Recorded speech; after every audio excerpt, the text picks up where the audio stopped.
김유신입니다. 반갑습니다. 오늘 김유신의 비전스쿨 운칠기 3편 마지막 시간입니다. 운칠기 3이라는 건 다른 게 아니라 내가 아무리 뛰어나도 뭔가 사업에서 실패하고 있다면 그거는 여러분들의 능력의 문제가 아니라 회사나 그다음 외부적 환경의 문제라는 것들을 갖다가 다루는 페이지입니다. 본 비전스쿨은 저희 직후배 3년간 42억을 번 정찬호 크라운 마스터시죠. 마스터가 만든 비전스쿨을 제가 꼭꼭 씹어서 여러분들께 소화해서 내보내고 있는 방송입니다. 자, 오늘은요 운칠기 3의 마지막 편입니다. 첫 번째는 트렌드라고 말씀을 드리고요. 두 번째는 제가 정확히 말씀드릴게요. 트렌드와 그 다음에 비전 부분 두 가지에 대해서 좀 말씀드릴 수 있도록 하겠습니다. 트렌드라는 거는 이 회사의 제품, 이 제품이 과연 트렌드에 맞는가를 여러분들께서 반드시 판단하라는 말씀을 드리는 겁니다. 트렌드에서 벗어나는 것들이 되게 많아요. 싼데 나쁜 것들이 많이 들어가 있는 거예요. 예를 들어서 방부제라든지 이런 제품들이 막 들어가 있는 회사들 같은 경우는요, 기능성이 아무리 뛰어나도 요즘에서는 많이 멀어지는 추세입니다. 그리고 이 회사의 제품이 너무나 좋아요. 정말 끝내주게 좋아요. 근데 너무 비싸다면 한두 번 사고 말고 그 다음에 싼 회사를 찾아가는 게 요즘에 똑똑한 소비자들의 패턴 중에 하나입니다. 근데 이러한 트렌드적인 부분, 뭐 가성비라든지 그 다음에 가심비라든지 뭐 친환경적인 부분이라든지 이런 부분들을 고려하지 않고 만든 회사들 같은 경우는 오래 못 가요. 오래 못 간다는 말은 메가 트렌드적인 부분을 잘 맞춰서 가는 회사들이 역시나 성공을 하더라라는 겁니다.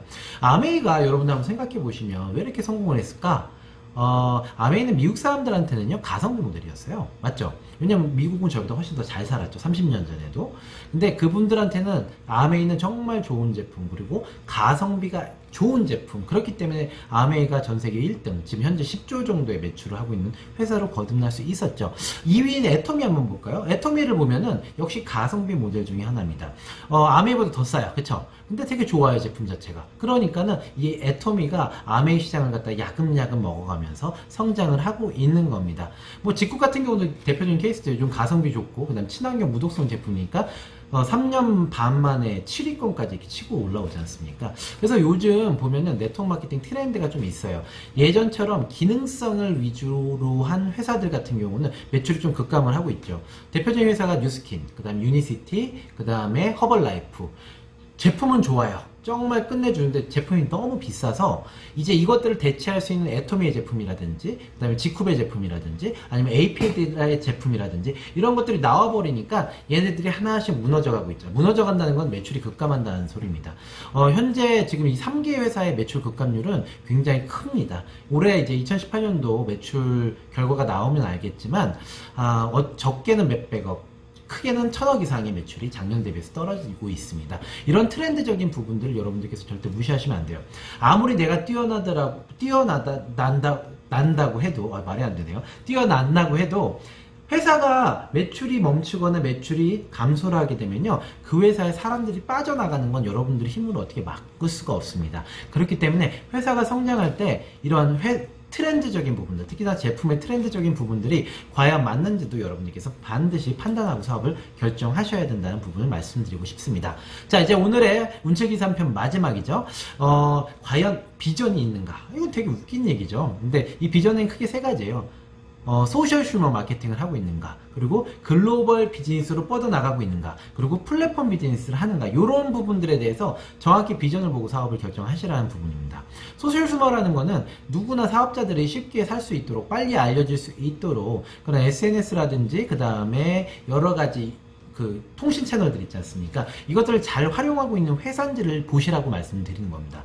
예전처럼요, 네트워크 마케팅이 뭐 사람을 통해서 전달한다, 이거 좋지만요, 요즘은 SNS를 무시하고는 아무 게 성장이 절대 될 수가 없잖아요. 그쵸? 그렇기 때문에 SNS 여부, 그 다음에 소셜 미디어들 여부, 이런 활동적인 그 활용 여부를 갖다가 여러분들께서 반드시 체크하고 사업을 하셔야 된다는 겁니다. 그리고 글로벌 비즈니스에 대한 부분 여러분들께 진짜 말씀드릴게요. 요거는 제가 한 두세 가지로 비교를 해드릴게요. 많은 분들께서 해외에서 들어온 회사가 글로벌 회사라고 생각을 하십니다. 맞죠? 왜냐면 글로벌에서 들어왔으니까. 근데 이거는 해외 회사지 글로벌 회사가 아니죠. 해외 회사는 우리나라에 들어왔어요. 우리나라에 들어왔는데 우리나라 사업자들이 내가 다른 나라에서도 보상 체계가 다 똑같아가지고 그 나라에서 만들어진 매출이 제 산하로 붙게 된다면은 이거는 글로벌 비즈니스에 전용이 됩니다. 하지만 그게 아니고요. 우리나라랑 다른 나라랑 전혀 코드가 왔다 갔다 거리고 있지 않아요. 예를 들어서 그 나라에서 내가 누구를 소개했는데 미국에서 만든 매출이 나한테 올라오지 못하고 있다. 이건 글로벌 비즈니스가 아닙니다.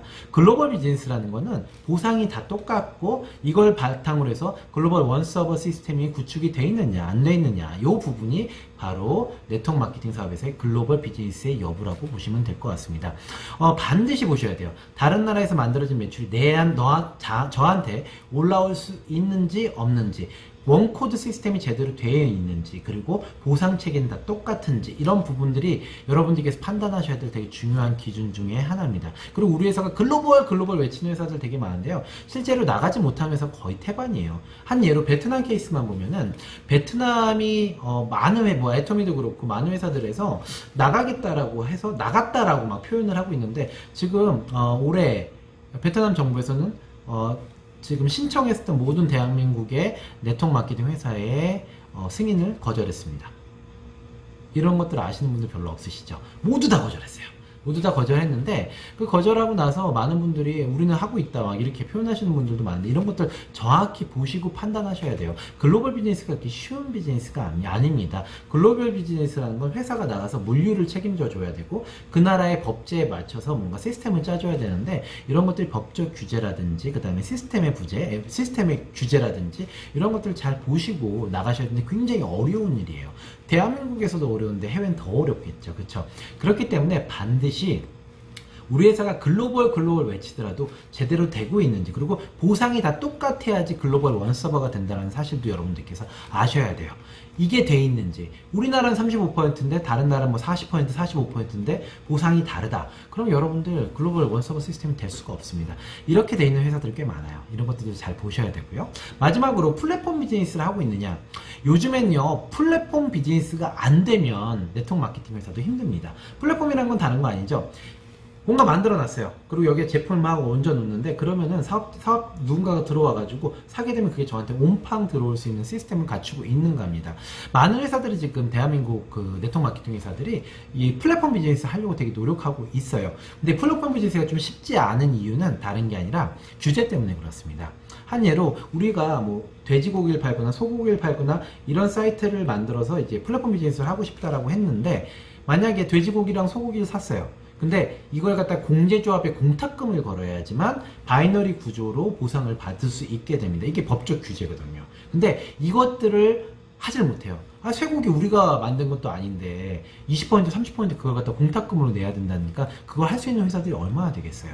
그래서 대부분 회사들은요 플랫폼 비즈니스를 하는데 포인트를 주는 형태로 진행을 합니다. 현금으로 뭔가 나한테 바이너리 보상처럼 현금으로 뭔가 주는 게 아니라 포인트로 보상을 주는 회사들 같은 경우는 플랫폼 비즈니스로서는 그냥 단편적인 영역으로 보시면 될 것 같습니다.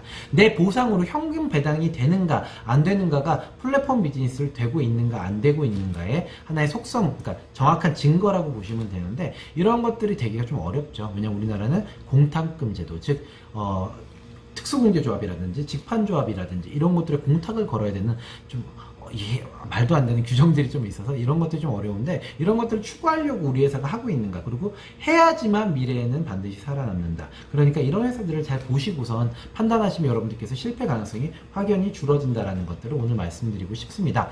자, 그동안 운칠기 3편에 대해서 얘기 드렸어요. 첫 번째 제가 비전스쿨에서 리더십에 대해서 얘기를 드렸었고요. 리더십이란 건 여러분의 영역입니다. 그렇죠? 제 영역도 아니고요. 여러분들이 어떻게 하면 사업을 잘할 수 있는지, 내가 어떻게 해서 변화가 돼야 되는지에 대한 영역을 말씀드린 거고요.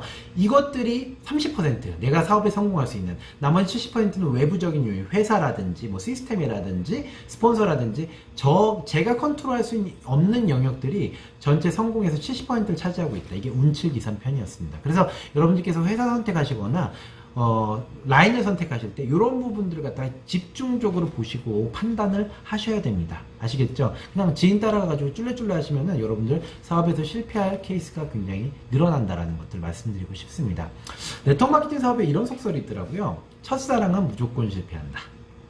첫사랑은 무조건 실패한다. 이 이유는 다른 게 아니라 여러분들께서 이런 운칠기삼에 대해서 고려를 안 하시고 지인 말만 믿고 가서 비전을 보고 사업을 시작했는데 이 운칠기삼과 나와 맞지 않아서 결과적으로 사업이 실패하는 케이스가 많다라는 겁니다. 그래서 보통 성공하신 분들은 두 번째, 세 번째부터 본격적으로 성공을 하시죠. 그 이유는 이런 것들을 이제 깨닫게 되고 내가 사업을 선택해야 되겠다는 내 기준이 딱 들어오니까 결정을 하셔서 그렇습니다. 여러분들께서 이런 시행착오 최대한 안 하셨으면 좋겠기 때문에 제가 이 비전 스쿨을 진행하고 있는 겁니다. 여러분들 파이팅 하시고 정말 바른 눈으로 사업을 정확히 바라보시고 사업하셨으면 좋겠습니다. 오늘의 김유신의 비전 스쿨 여기서 마치도록 하겠습니다. 여러분들 사랑하고요. 안녕.